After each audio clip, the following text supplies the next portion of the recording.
The security system comes with an app, so I asked her to go get her phone. So I reached over to grab my phone, and the phone was gone.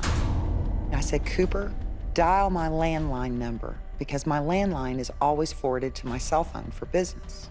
And I had just realized in that moment that it hadn't rang all day. So I made the phone call. The phone goes straight to voicemail.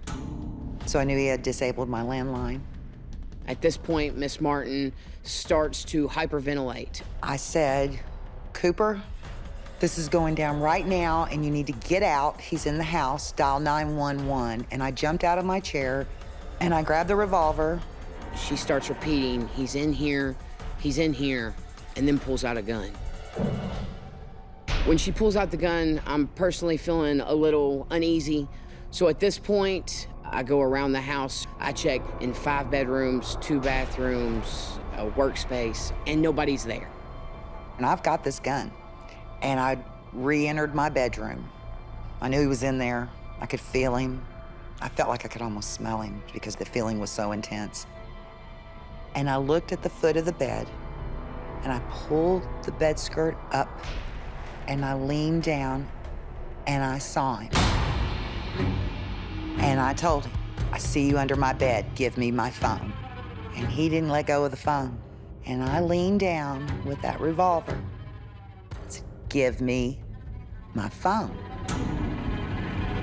After I searched the upstairs of the home and realized that there's no forced entry, I haven't seen anything at this point, I walk back downstairs. And then I hear a boom.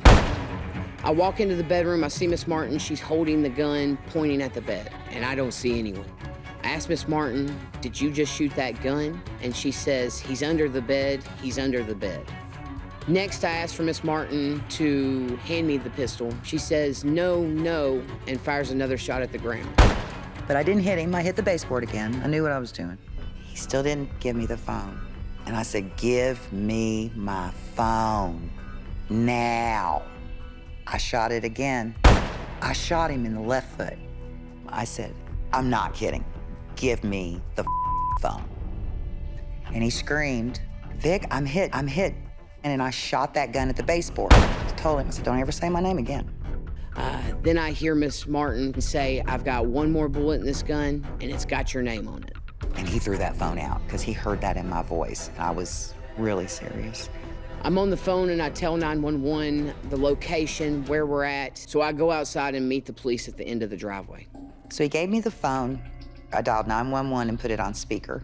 So I said, this is Vicki Martin, and I'm holding Tony Gunter under my bed. I've shot him. And they said, we know. And they said, Miss Martin, go outside. And I said, oh, I will not go outside. You can't catch him, and this is where it ends. So about 5 police officers show up, as well as a medical unit. I'm relieved to see the police, but at the same time, I'm worried for Miss Martin still inside the home.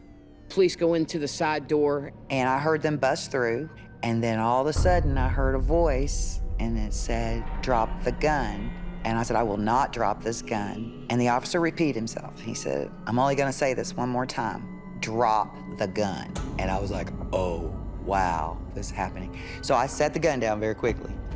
They rushed the room, they handcuffed me, and then they took me up the stairs. As they were beginning to take me up the stairs, they dragged Tony out from under the bed. It takes about 5 to 10 minutes, and then someone comes out on the stretcher, and it's not Miss Martin. I just see a very large man with blood coming from his ankle. Oh my gosh, there was somebody there the whole time. I searched the entire house except for the one place he was, which is the same room I had been working in the whole time. She stood up for herself and defended herself and took all the proper steps that she needed to, and she's still here with me today, so I'm very proud that she was able to make a decision that was, I think, for the best at the moment. We never found out how he was entering and exiting the house. Sometimes life just happens, and you don't see it coming, and you don't know. And you have to be ready to put your best forward, to take good care of yourself, to find that beautiful being that you really are, and love yourself enough to go through the recovery of it.